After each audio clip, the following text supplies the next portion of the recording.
So ano nga ba ang business personality?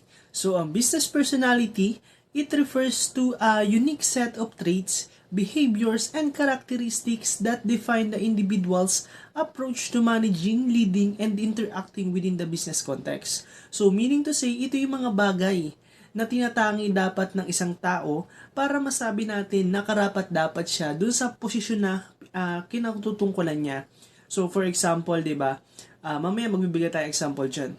So halimbawa ako, empleyado ako, so dapat ano yung mga traits na kailangan ko as a good employee. So ganun lang yung sinasabi dito as a business personality. It encompasses various elements that contribute to a person's effectiveness in a professional setting that can significantly impact their success in the business world. Natin is yung ating chairman or chairperson and yung ating president. So mostly ng mga kumpanya parehas lang yung dalawang yan. So kung sino yung kanilang chairperson, siya na rin karaniwan yung president nila. So yun nga, yung anong yan, ang ano nga ba yung dapat traits ng isang president or ng chairperson. So, as a chairperson, syempre, lagi ka nasa meeting. So, kailangan yung influence mo nandun. So, kailangan pag nagsalita ka, makikinig silang lahat. Pero not in a way na mayabang or boastful yung datingan mo. Yung hindi siya masyadong dominance, Kasi sa minsan, pag nagbo-board meeting, syempre, so, kaliwat kanan yung mga suggestions or yung mga iba't ibang mga hinaing na mga directors. So syempre kailangan mo maging hindi ka dapat one-sided. So yung iyong emotion as a president or chairperson, dapat isasantabi mo muna siya and hayaan mo yung sarili mo na maging patas sa bawat isa. So yun dapat yung pinaka the best na magandang traits ng isang president and or ng chairperson. Dapat open ears ka sa lahat and wag kang bias. So next stop natin is yung ating CEO or Chief Executive Officer. So as a Chief Executive Officer, given na number 1, dapat knowledgeable enough ka kasi dapat alam mo yung bawat takbo ng kumpanya, ano yung mga strategies na gagawin mo. So number one traits yon, kailangan knowledgeable ka. So number 2 is dapat yung about adaptability kung tatawagin natin. So kailangan kaya mo maging or maki-adapt sa mga nangyayari sa paligid mo. Kasi sabi nga diyan, nothing is permanent except change. So kailangan mo maging adaptable. For example, di ba, Nokia. Napakalakas ng Nokia dati pero hindi sila naging adaptable. So, anong nangyari? Naiwan sila ng mga ibang brand ng cellphone. So, kailangan mo maging adaptable. And, para sa akin, hindi siya masyadong pero para sa akin, napakaganda nito. Kailangan mong maging, meron kang pagiging teamwork din. Kasi, yung teamwork na sinasabi ko is kailangan respetuhin mo yung mga katrabaho mo. Hindi porket CEO ka is boss na boss ka na kaya hindi ka mo kailangan maging boss. Yung ang kailangan mo is maging leader. Yung leader kasi you lead the pack. Yung boss kasi tuturo mo, dinidikta mo. So ang pangit nun. Maganda tutulungan mo sila na gawin yung goal nyo, hindi yung sasabihin mo lang kung anong dapat gawin. So para sa akin, napaganda nun as a trait sa isang CEO. Now we go down to the managers. So managers, napakahalagang role din yan sa isang business kasi sa mga branch may mga manager siya. So para rin siyang CEO pero in a small business or small lang yung kanya sako pero napakalaki ng role ng isang manager. So ano nga dapat yung traits ng isang manager? So as a manager, syempre kailangan team player ka din. Number 1, knowledgeable enough ka rin and flexible. Kasi pag hindi ina-absence ng mga staff mo, ikaw yung magpupuno doon. Sabi nga dyan, di ba? Teamwork makes the dream works. So, kailangan talaga team player yan pagdating sa mga business natin, especially sa mga managers. Kasi as kayo ang leaders ng isang establishment, so kailangan nyo, as a trait nyo dapat, team player, knowledgeable enough, flexible. Ayun yung mga traits na dapat sa isang good manager. Good day everyone, my name is Mark Angelo Armullasgo and now I continue the reporting about key components of business personality. So first is leadership style. So, leadership style examine how individual lead and guide teams include autocratic, democratic, transformational, and other leadership style. So, first is, ano nga ba yung autocratic leadership? So, this style is characterized by leader making decision and literally without much input from the team. So, the leader hold authority and control over all the decision-making process. So, dito is, kumbaga, si leader lang yung nagde-decide sa overall decision-making process. Next is democratic leadership. So, in contrast, democratic leadership involve team member in decision-making process. So, dito is sa democratic leadership is nagkakaroon ng involvement ng other member sa paggawa ng isang decision making. And next is transformational leadership. So ano naman si transformational leadership? So si transformational leadership focus on inspiring and motivating their team member to achieve a common vision or goal. So here is, kumbaga, nagkakaroon ng encouragement sa mga member para mag-get mo yung same vision or goal na gusto nyo makuha. Next is, let's go to the communication skill. Number 2 is communication skill.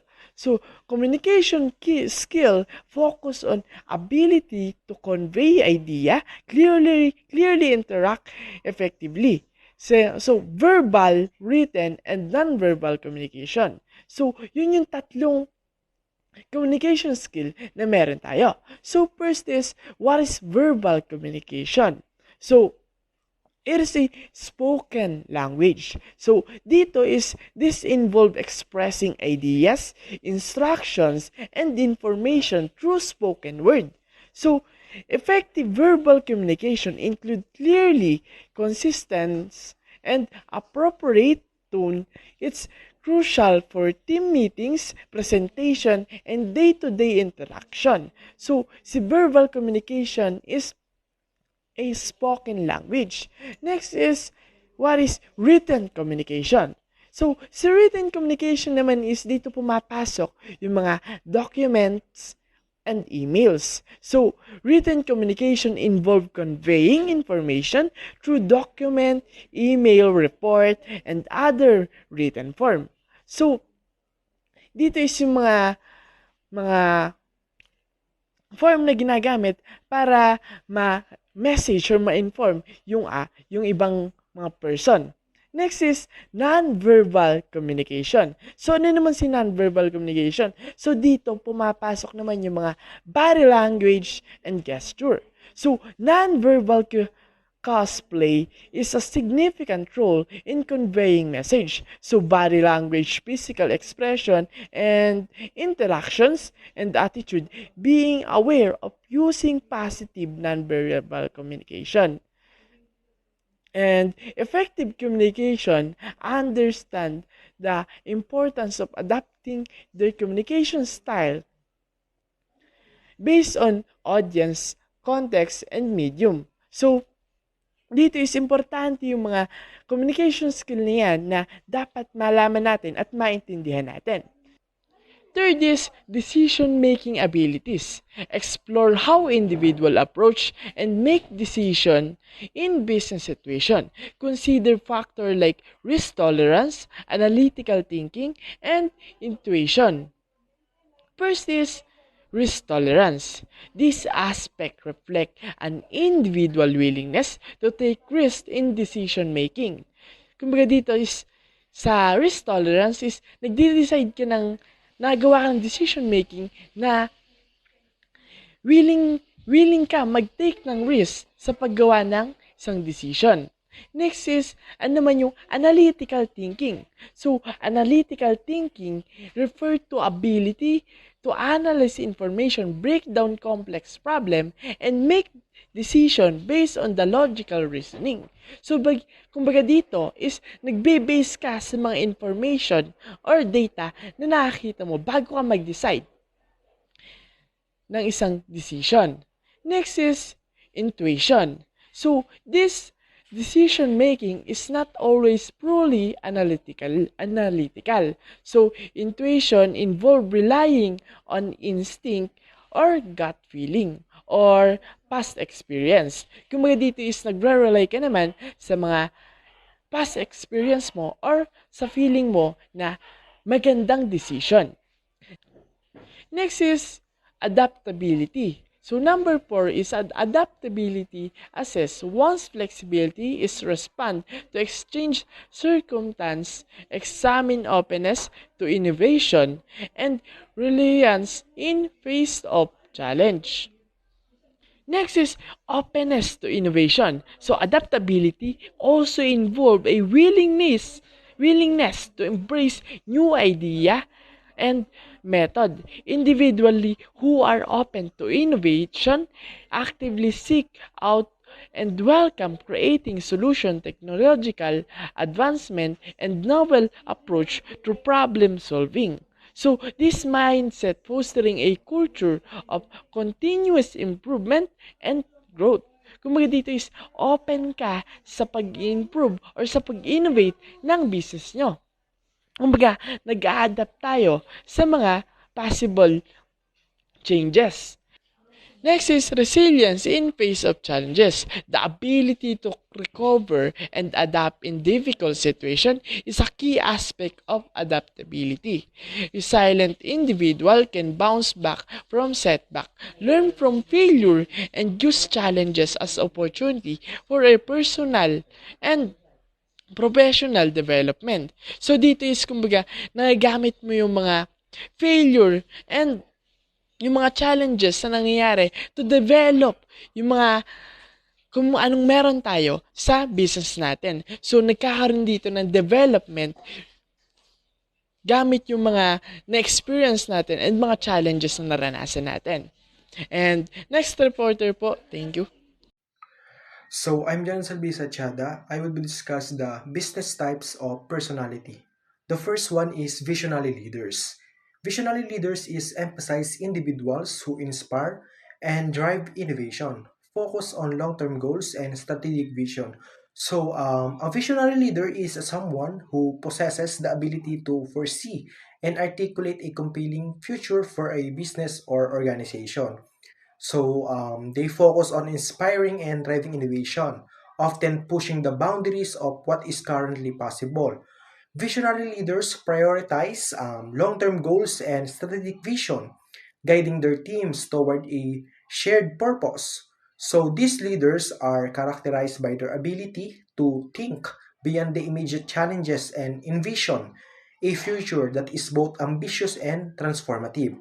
They communicate a clear and inspiring vision, motivating their team members to work towards common objectives.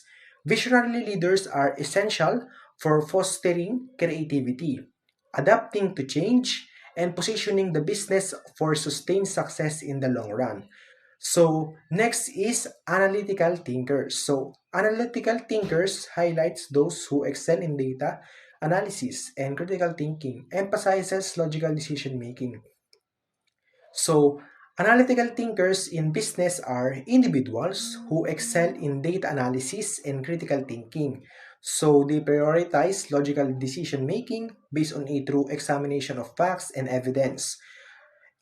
In this, these individuals have a ability to break down complex problems, analyze data sets, and draw meaningful conclusions. So their strengths lies on their capacity to approach challenges with a systematic and methodological mindset.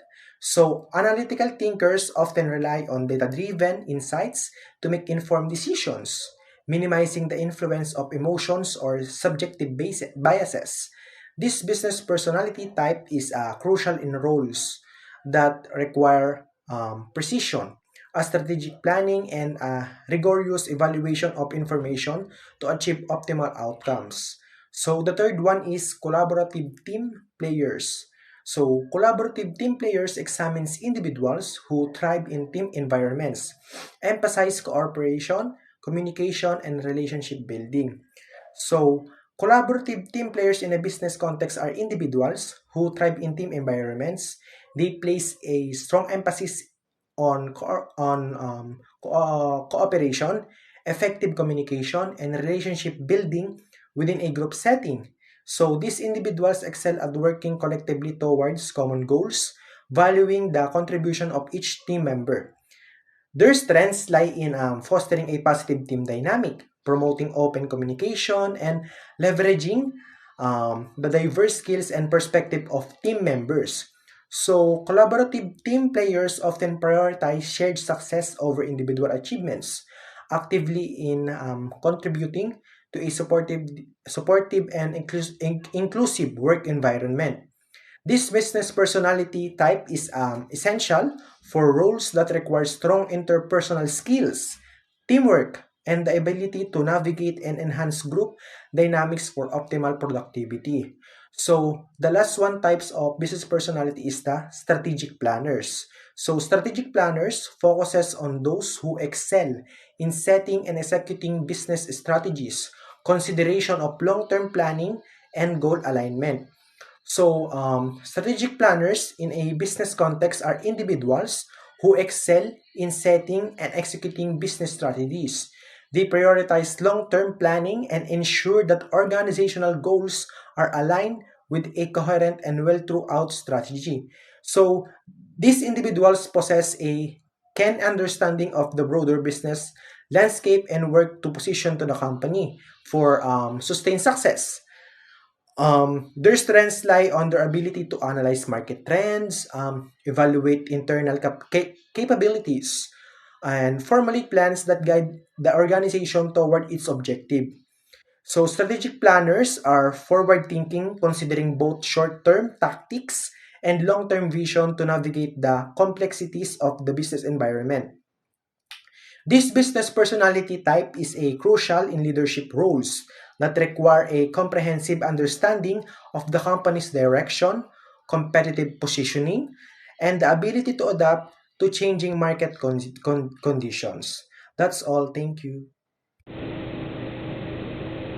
I'm Martangelo Simasongsong. I'm going to report impact of business personality on success. First is influence on team dynamics. Examines how a leader's personality affects team motivation and productivity. So kapag ang leader ay may maganda siyang personality, mas na-inspire sila at mas magiging productive sila. Kaya nagkakaroon sila ng opportunities para maging success yung business nila. Second is relationship building with shareholders. Consider how effective communication and interpersonal skills contribute to building strong relationships. So dito kapag ang leader ay kung paano siya magaling makipag-communicate at makisama sa mga shareholders tulad ng clients at partners, magiging malakas yung samahan nila at interpersonal leadership. Then third is adaptation to industry changes. Explores how adaptable personalities can navigate and thrive in dynamic business environments. So mag-a-adapt silang pagbago ng industry. Kailangan i-explore yung mga personalities para magkaroon sila ng dynamic personalities dahil sa pagbabago ng industry. Fourth is personal branding. Consider how a distinct business personality contributes to personal branding and professional reputation. So dito, yung magandang image bilang isang leader, magkakaroon kang magandang image at kilala ka bilang isang leader. So mas maganda ang impression sa iyo ng mga tao, kaya mas maraming opportunity at success na maaaring dumating sa iyong business. Business personality. Number 1 is leadership qualities. So dito, sa pagiging leader, they have the ability to inspire and motivate their teams, make tough decisions, and guide their organizations toward para sa ikasasucess ng inyong business. And number 2 naman ay adaptability. Dito, na-adapt yung pagbabago in market condition, halimbawa customer preferences, ano ba yung mga gusto o ayaw ng consumer. and embrace new technologies, and ano ba yung mga hakbang na dapat baguhin sa strategies para maging competitive ang iyong business. Number 3 is resilience. So dito naman, they are able to bounce back from failures, learn from their mistakes, and persevere to achieving their goals. Meaning kahit ilang beses pang mabigo o palpak, ang mahalaga ay pagbangon at matuto sa ating pagkakamali at magpatuloy sa ating goals. Number 4 is communication skills. So, dapat you have good communication skills dahil mahalaga ang pakipag-communicate, lalo na sa pag-share nyo ng ideas at pakipag-usap sa mga stakeholders, client, employees, and partners. And last naman is strategic thinking. So dito naman sa strategic thinking, they can analyze and understand the big picture of a team or project, identify potential challenges and opportunities, and make informed decisions that align with long-term goals. Problem-solving abilities. Problem-solving abilities encompasses the proficiency to systematically analyze complex issues, to discern the various perspectives, and generate an innovative solution. This skill set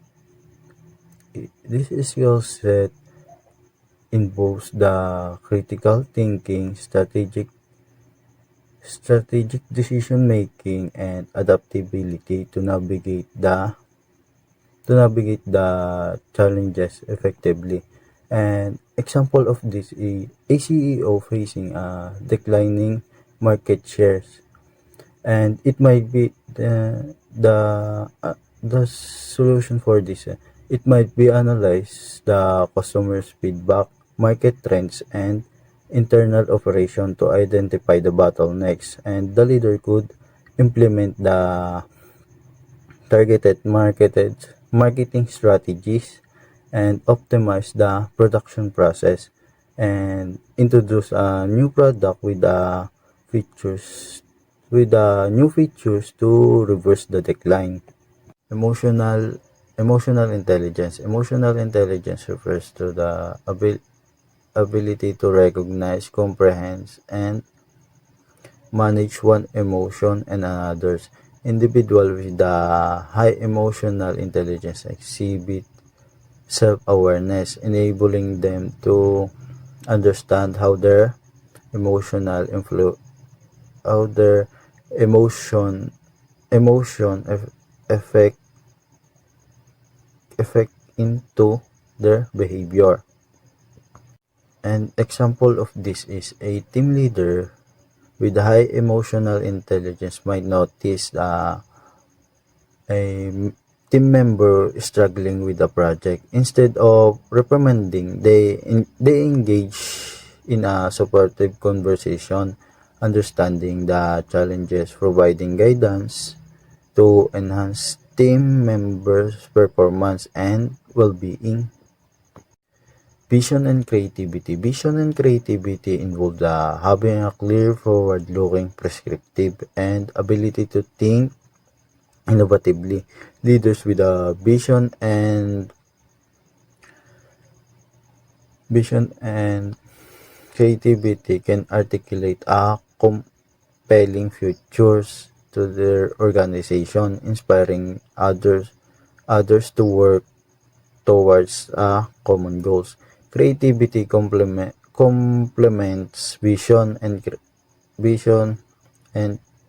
vision by fostering the generation of the original ideas, solution, and approaches. Together with the vision and creativity, drive strategic thinking. Organization adapt to change and remain at the forefront of their industries. Like Elon Musk. Elon Musk's vision and creativity are evident in Tesla development. Electric vehicles must envision the sustainable future, creative and innovative technology to produce electric cars that cannot that not only compete compete with the traditional vehicles, but it also refined the automotive industry. Integrity in ethics forms the foundation of principal business conduct, emphasizing honesty, transparency, and fairness. Individuals with a strong integrity prioritize moral principles, ensuring that their actions align with their ethical standards. This commitment builds trust to the stakeholders, as consistent adherence to ethical practices contribute to the positive reputation and long-term success. And for the last is continuous learning. Continuous learning is a commitment to an ongoing personal professional development. This involves an actively seeking opportunities to acquire new knowledge, skills, and experience. Individuals dedicated to continuous learning stay abreast of industry trends, embrace challenges as a opportunity for growth. So, good day everyone. I'm JNL Manabat, and the part or the topic that I will discuss is about characteristics and personality traits of great entrepreneurs. So, the characteristic and personality traits of great entrepreneurs is needed, and we are all know that it is very vital that will help to gain a success in a business. So, the number one is the discipline. So, in business, there is no easy pace during the run. It requires a ability to be accountable. So, having a self-discipline as a entrepreneur, this means that you stand on your decisions and you will manage the urge of procrastination, and you make decisive decisions or actions when needed. Then, the other one is the creativity. So, the creativity pertains that when an entrepreneur facing a daily challenges or problems in the business, they must possess a creative thinking skills, especially or purposely to treat the problems and find solutions. So it's more on being innovative in terms of finding a solutions or business plan. So the next one is the self-awareness. Self-awareness is important traits and characteristics, especially in dealings with business problems or business undertakings. So you need to evaluate the internal and external aspects of your business, and being aware on how's your current status or situations to maximize the business potentials. So the fourth one is the resourcefulness. So as a business, it comes to a money and resources. So it shows that being resourcefulness entrepreneur, it aids on effectively manage your business resources and being creative at the same time. It shows that being an entrepreneur, you need to be alternative in finding solutions, actions, and other plans that truly contributes to a business. So the fifth one is the process-oriented. When an entrepreneur establishes a process-oriented ethics, it shows that you're working smarter, not harder.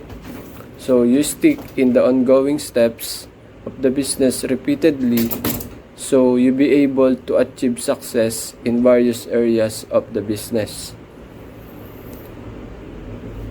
The next is the empathetic. Empathetic from the root word empathy, meaning as a entrepreneur or person, you behave as being understandable and being considerate on others' feelings. So there's a need to connect to your employees, consumers, to know their concerns, opinions that will help to gain a contribution to the business. So it's more on putting yourself on other shoes. So the next part will be discussed or presented by the next reporter. Number 7, communicative. According to research from Warklow University, the top 3 communication skills for leadership are effective listening, getting a message across clearly and vividly, and providing feedback in a supportive manners. The research align with the common leadership principles. Effective communication, encompassing active listening, clear expression, and supportive feedback are crucial for successful in leadership. Number 8, self-motivated. Simply put, when you are your own boss and you have to able to keep yourself motivated to work effectively and consistently. Entrepreneur must be able to work through creative routes and find the feeling inspired to keep their business going. These start with knowing what drives you to keep going and drowning of unnecessary inspiration when motivation is low. Being self-motivated is a key trait for entrepreneurship and involves the staying focused and overcoming challenges, and finding inspiration within the maintaining consistent and effective work in the dynamic environment of running business. Confident. If you have an idea, if you want to bring alive and share with the others, you have to have the confidence to see it through. Whether you are introducing new product to market or are seeking outside funding for business, you must have able to speak to what you offer clearly and confidently. Successful entrepreneurs stand behind their ideas without letting concern others what others may think get in the way. Confidence is vital for entrepreneurs. It enables them to articulate their ideas and persuasively seeking opportunities and navigated challenges with a conviction. Believing in their vision, entrepreneurs convey assurance to others, fostering trust and success. Flexible. To have a sustained business and to see long-term success, entrepreneurs must be willing to pivot the necessary, whether it's reformulating a product to make it better, or revising the business strategy to remain the competitive. Entrepreneurs who are too rigid and afraid to embrace changes are at a disadvantage. Flexibility is a cornerstone of the entrepreneurial success, adapting the market dynamics, refining products, and adjusting strategies when it's needed. Contribute to the long-term viability. Entrepreneurs must be embrace change and stay agile position themselves for sustained success is in a dynamic of the business landscape. Risk taker. The ability to take calculated risk is one of the most valuable skills of the entrepreneur can have. When business owners are willing to take risks, they are able to learn valuable lessons in a business that can help their company in the long run. Being risk taker is crucial for entrepreneurs. Calculated risk, when you approach truthfully and lead valuable insight of the growth opportunities. Embracing risk allow entrepreneurs to innovate, learn, and ultimately enhance the long-term prospects for their business. Resilient. Last but not certainly not the least, successful entrepreneurs must have the sense of resiliency while running a business. It is common for entrepreneurs to face close the door and to be told no, often a potential customer and those they are seeking funding from. Resilient is indispensable for entrepreneurs dealing with the setback, rejection, and challenges in inherent to business ownership. A resilient mindset enables entrepreneurs to be bounce back from failures, learn from adversity, and persist for pursuing their goal despite obstacles. So after knowing that and discussing the different business personalities, we must know the importance of it. The importance of personality and how it complements an organization varies by role and industries. For example, for the managers and business leaders, having the ability to motivate and encourage their colleagues while also understanding their shortcomings is critical to an organization's success. So, why personalities is important in business?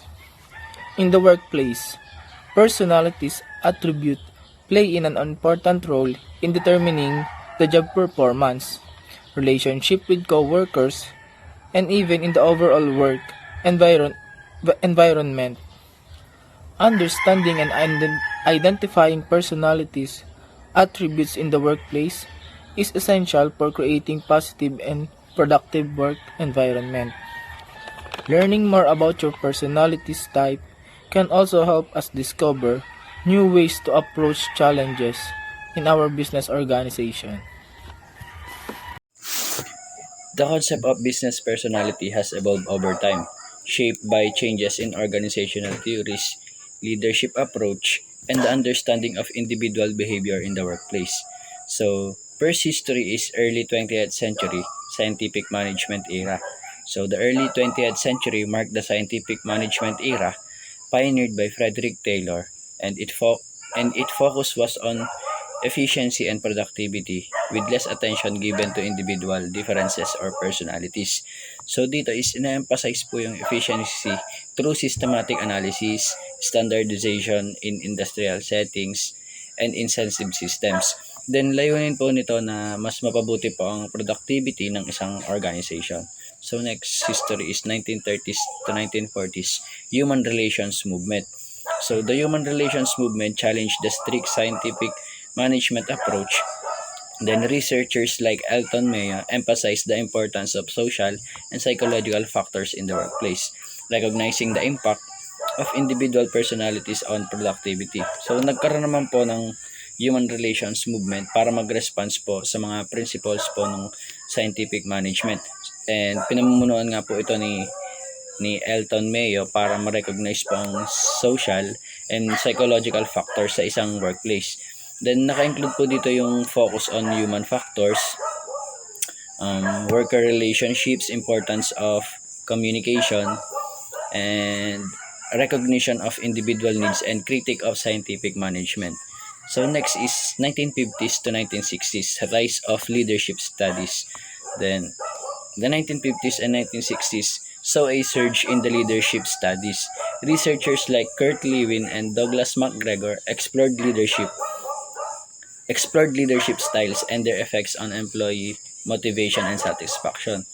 Personality traits became more relevant in discussions about effective leadership. So dito naman po ay naganap po yung leadership studies na kung saan ang purpose po nito ay ang pag-unawa po sa mga different styles po ng pamumuno at yung effects po nito sa success ng isang organization. So next is 1980s to 1990s, emergence of psychometric testing.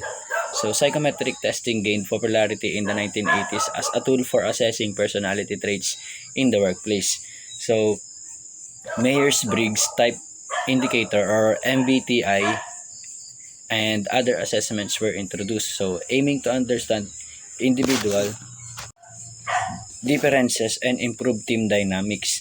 Then dito naman po mas pinairal po nila yung paggamit ng mga test na sumusukat po ng psychological traits at abilities sa pagpili po ng employees, development and career planning. So late 20th century leadership theories and emotional intelligence. Then the late 20th century witnessed the rise of leadership theories that considered personality traits as crucial for effective leadership. Additionally, the concept of emotional intelligence introduced by Daniel Goleman highlighted the importance of understanding and managing emotions in professional settings. So, dito po in-explore po ng mga researchers yung mga iba't ibang leadership styles tulad po ng transformational, transactional approaches, then na-recognize po yung impact ng emotional intelligence ng leader sa dynamics po ng team. Then naging important aspect po ito. Naging important aspect po ang emotional intelligence ng effective leadership na kung saan po ay nagkaroon po ng kaalaman tungkol po kung paano nakakatungtong at nakaka-impluwensya po ang mga leader sa success po ng isang organization. So, last is 21st century, which is focused on authentic leadership. So, in the 21st century, there's a growing emphasis on a authentic leadership where leaders are encouraged to be true to themselves. Then, this perspective recognizes that a leader's personality and values play a significant role in building trust and leading authentically. Then dito naman po is ina-emphasize po dito yung pagiging tapat po ng mga leaders sa kanilang sarili. Then pagpapakita po ng transparency at yung pag-align po ng kanilang mga actions sa kanilang mga values. Then yung mga authentic leaders po ay mas prioritize po nila yung pag-build po ng trust at yung strong relationship po sa isang organization at magkaroon din po ng positive organizational culture.